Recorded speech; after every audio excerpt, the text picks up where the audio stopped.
The flight information flickered overhead as I stood frozen at the departure gate, not from confusion, but from the echo of what my sister had just said. "We didn't book you a seat. Thought you'd cancel anyway." She smirked like it was clever. Like humiliation was a joke. My parents didn't even look back. They just laughed and kept walking toward security, dragging their designer carry-ons across the polished floor like they weren't dragging my heart with them. "My name is Danielle. And from wherever you're watching this, stay with me. Because I have a question. Have you ever watched the people you love treat you like luggage? Optional, forgettable, and easy to leave behind?" I wasn't late. I wasn't uninformed. I was standing there in jeans and a packed duffel, holding my passport, assuming I was part of the family vacation I helped plan. You know what my mistake was? Assuming I belonged. That trip, New York to Santorini, 5-star hotels, the private vineyard tour, the sunset cruise, I helped arrange every part. I worked overtime shifts. I coordinated the bookings. I offered my card when the family group chat had gone silent after the price tag came up. "Just charge it," Mom had said. "We'll settle it later." They never did. But I thought maybe this trip would be different. Maybe I'd be more than the backup planner. Maybe I'd actually be included. Turns out I was just the wallet with a smile. I watched them walk through TSA. My sister even turned around to wave at me like she was doing me a favor. "Oh well," she mouthed. And that's when it clicked. Not rage. Not tears. Just clarity. Because what they didn't know, what they never even bothered to ask, was that the entire trip was on my credit card. Flights. Hotel confirmations. Cruise reservations. Every single itinerary booked in my name. So while they floated through the airport like royalty, I pulled out my phone. 10 minutes. That's all it took. I canceled everything. The flights? Gone. The hotel? Refunded to my account. The cruise? Notified of the fraudulent guests. I stood at gate B12, tucked my phone back into my pocket and smiled. Let them board. Let them take off. Let them land halfway across the world only to find out the trip was never theirs to begin with. I sat in the airport lounge sipping a basic latte while tracking the flight I'd just canceled for 5 people. Delayed. Then denied. They must have reached the gate just as the system flagged their boarding passes as invalid. I imagined my sister standing there in her designer sandals, rolling her eyes at the gate agent. Mom pulling out her sunglasses dramatically. Dad going red in the face, insisting, "There must be some mistake. We booked weeks ago." "No, Dad. I booked weeks ago. And you all just assumed I'd stay quiet and foot the bill like always." A message lit up my phone. "Grace, sister. Why is the airline saying we have no booking? Call me now." I didn't. I watched the airport crowd move around me. Calm. Normal. Meanwhile, on the other side of security, the people who raised me were probably realizing for the first time in their lives that I wasn't going to save them this time. See, they'd gotten used to me being invisible. Not weak, invisible. The kind of person who makes the dinner, sets the table, and isn't offered a seat. Who drives 3 hours to help but gets left out of the group photo. Who plans the family vacation but isn't considered family enough to deserve her own plane ticket. My silence was their favorite currency. They never imagined I'd cash out. Another ping. "Mom. Danielle." "What did you do?" "We're at the gate, and there's no flight. Fix it." Then, not 5 seconds later. "Mom, you have 5 minutes to call me before your father explodes." Explodes? Exploding is easy. Staying calm, now that's power. So I stood, picked up my bag, and walked to the exit. No chaos. No shouting. Just the quiet satisfaction of letting years of being sidelined land exactly where it hurt. By the time they realized the hotel in Santorini had also been canceled, I was already halfway to my rental car. I had booked a cozy cabin upstate, peaceful, silent, and entirely mine. No family drama. No fake smiles.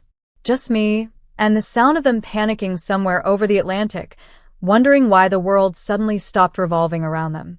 Oh, and one more thing. I left a little message on the cruise reservation email, the one I CC'd them on, right after I hit cancel. "Sorry. There's been a change in plans." Turns out I did cancel, just not in the way you expected. By the time they realized the hotel had dropped their reservation and the cruise line had blacklisted their names due to a flagged chargeback, I was already wrapped in a warm wool blanket, drinking coffee in front of a fire. No calls. No yelling. Just the crackling sound of peace, something I hadn't felt in years. My phone buzzed again. I didn't even bother checking. They weren't calling out of love. They were calling because they finally needed something from me. Again. For context, this wasn't new. When Grace wanted to go to college out of state, I co-signed the loan. When Dad's business almost lost its warehouse, I loaned him $10,000 from my emergency fund. When Mom's car broke down and she didn't want to ask Dad, I paid the mechanic directly so she could keep pretending she handled it herself. But I didn't do it because I was weak. I did it because I believed family meant showing up, even when they didn't see you. And I thought maybe, if I showed up enough, they'd finally save me a seat. I was wrong. I'd been taught to think loyalty meant sacrifice. But somewhere along the way, I started confusing silence with love. When they left me at that airport gate, without so much as a glance back, I saw it clearly. They never saw me as part of the family. I was just the sponsor, the fixer, the afterthought with a credit limit. So this time, I didn't answer their calls. I let them sweat through the Athens airport, fighting over who was going to fix it now that their human doormat wasn't kneeling in front of them. Instead, I did something they'd never expect. I opened my laptop and filed the formal dispute, all $8,360 of it, labeled under unauthorized family abuse of funds, screenshots, chat records, confirmation emails in my name.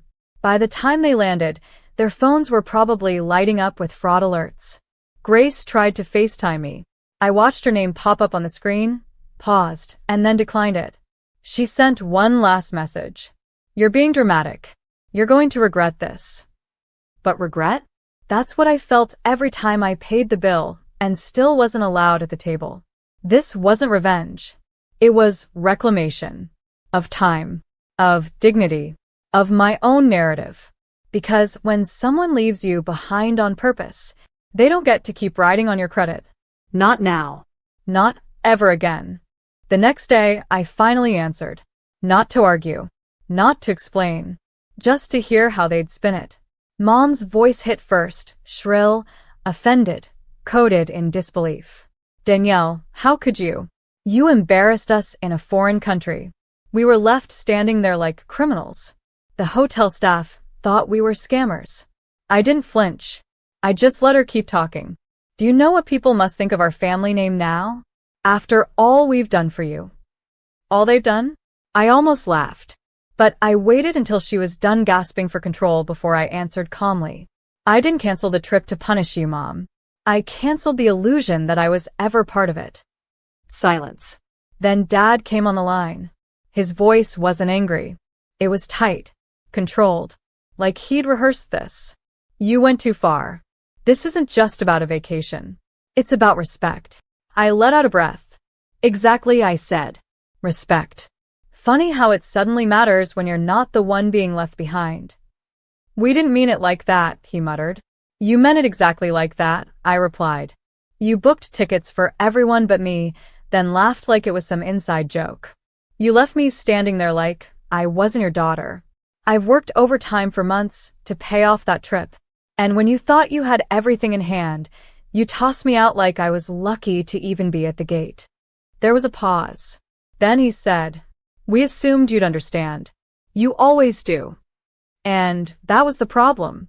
I always understood.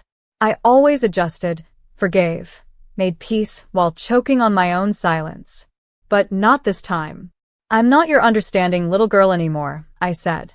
You taught me family means obligation. I'm teaching myself that it means respect. And if I have to choose between the two, I'll choose myself. Then I hung up. No drama. No screaming. No apologies. Just the click of a line they never expected me to cross. Later that night, Grace texted me. You're seriously cutting us off over a seat on a plane? And for the first time in my life, I smiled at her ignorance. Because it was never about the seat. It was about every table I wasn't welcome at, every conversation I was left out of, every time I paid, emotionally, financially, and still had to knock before entering my own family. The seat was just the final receipt, and I wasn't footing the bill anymore. By the third day, their group vacation had fully unraveled. I didn't need to spy, they aired the disaster themselves. Grace posted a cryptic Instagram story. A blurry selfie, no makeup, captioned, "People will use money to control you. Watch out." Then a screenshot of an email from the cruise company. Reservation canceled due to billing authorization failure. Refund processed to original cardholder. I almost felt bad. Almost. But then I remembered standing at that airport gate, suitcase in hand, hearing my sister say, "We didn't book you a seat. Thought you'd cancel anyway." While Mom laughed like I was the joke. Let them sit in that. What they didn't know was that I had anticipated exactly this. Before canceling everything, I'd also ensured there'd be no fallback options. No second hotel. No last-minute resort upgrade. No alternative cruise route. Why? Because this was the first time in their lives that I decided how far they got to go. Turns out, without my help, they didn't get far. I heard through a cousin that they ended up crammed into a 2-star roadside hotel outside Athens, trying to make the most of it. No vineyard. No fine dining. Just plastic chairs and Greek TV reruns. And when they finally realized their cards were frozen from my fraud alert, the panic turned real. Dad emailed me. Not text. Not a call. An actual email, subject line. Talk. "We made a mistake. But you've made your point. We're stuck in a foreign country with no cash, no reservations, and your mother is on the verge of tears. We're family, Danielle. Fix this. Please." No, I'm sorry. No ownership. Just a plea dressed up in entitlement. They still didn't get it. This wasn't punishment. This was consequence. They left me behind, on purpose. I simply returned the favor, with precision. So I replied, "You always said I was too sensitive. Turns out I was just aware. Aware of how disposable you made me feel, over and over. This trip is a mirror. Look around. You finally get to live a week in my role. Forgotten, excluded, and expected to be grateful anyway." No response. Just silence. A silence they used to force on me. Now, I wear it like armor. And I wasn't done yet. Because if they thought this vacation was the end of the fallout, they clearly hadn't seen what happens when the family disappointment finally takes back her power. By day 5, the silence broke, not with apologies, but with threats. Grace left me a voicemail. Her voice was sharp, performative, like she was narrating her victimhood for an audience she thought cared. "You've embarrassed the entire family. We couldn't even check into a basic hotel without being asked for a backup card. Dad had to borrow money from strangers. Are you trying to destroy us?" Destroy them? I'd simply stopped funding the illusion. They weren't suffering because I sabotaged anything. They were suffering because they were dependent on someone they refused to respect. And that someone had walked away. That same morning, I received a message from the family accountant, yes, the one they never told me they hired, even though I handled all the travel and medical bookings for years. His message was simple. "Danielle, I've been instructed to ask if you're willing to reauthorize the charges. They've promised to reimburse you when they're back." I laughed. Out loud. Alone in my cabin, coffee in hand. I laughed so hard I nearly spilled it. This was their pattern. Use. Discard. Deny. And when they find themselves stranded, reach out with fake humility dipped in guilt. I responded. Reimbursement should never come after exclusion. Let them use their heir's card. He didn't respond. They knew what that meant. There would be no rescue. No grace card from Danielle. No magical reversal of their cruelty. They had spent years positioning me as the background character to their perfect family photo. The girl behind the camera. The one who didn't mind being left out. Well, now that same girl had the receipts. The credit. The cancellation rights. The full itinerary. And the final say.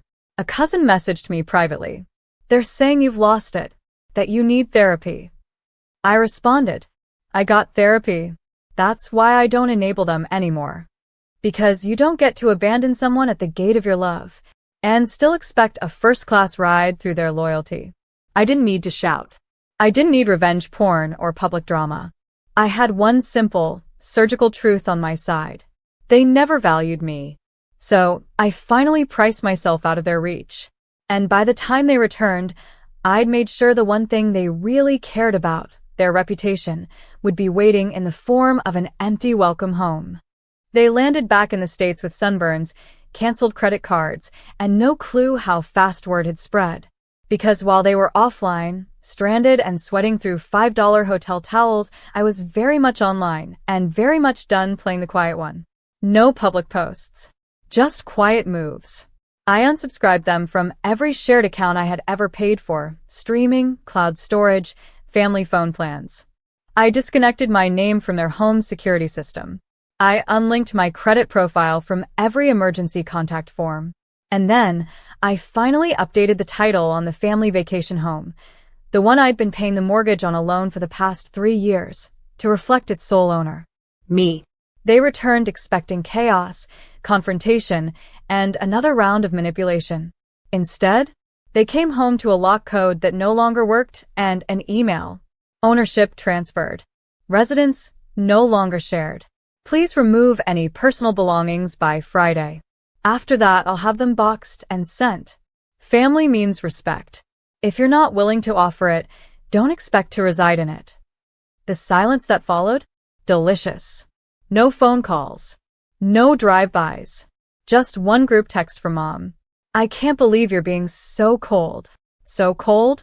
I thought of every night I sat at that dining table, left out of the toasts. Every trip where I was forgotten. Every family photo where I was holding the camera and holding back tears. I replied, "You're not used to me being clear. That's different from cold." Then I blocked the thread. Later, I got a text from a younger cousin. "You really kicked them out? Everyone's talking about it." I answered honestly. I didn't kick them out. I just stopped leaving the door open for people who walk past me. Because I was never the villain they painted me as. I was the foundation they stomped over. The seat they never saved. The name on the card they thought they could swipe without consequence. Now, I wasn't the invisible one in the background. I was the address on the deed. The line they couldn't cross. The ending they didn't write. And the next time they plan a vacation, they'll know exactly what it costs to leave someone behind when she finally learns to leave them behind. 2 months passed. 2 months of blissful silence. No texts. No birthday reminders. No fake check-ins masked as control. Then one day, I got a handwritten envelope in the mail. From my father. Inside, a photo. One of those perfect family pictures. Everyone dressed in white linen on some beach. Me cropped out. Literally. The frame cut jaggedly around where I once stood. No note. No apology. Just the picture. It should have hurt. But it didn't. Because I'd already stopped mourning people who only called me family when they needed a ride, a check, or a silence they could exploit. I walked to my fireplace, held the photo in my hand for one last breath, and dropped it in. Gone. No rage. No flames of fury. Just quiet release. That night, I hosted a dinner in the same vacation home they once excluded me from. Not a reunion. Not revenge. Just something real. A friend who took me in when I was left at the airport. A coworker I helped through chemo. A neighbor whose child calls me Auntie D. We laughed, passed dishes, played old Motown, and toasted under fairy lights. Someone asked what the occasion was. I said, family dinner. Because family isn't blood. It's not who laughs at your absence or uses your kindness like a coupon code. Family is who sets a seat for you without you asking. Who sees you, not as a servant or savior, but as a soul worthy of joy. Before dessert, I stepped outside alone. Cold breeze. Quiet stars. And in the stillness, I whispered something to the sky. You thought I'd fall apart because I missed one flight, but I didn't miss the point. They excluded me thinking they'd get the last word. But what they didn't know is that when you finally choose your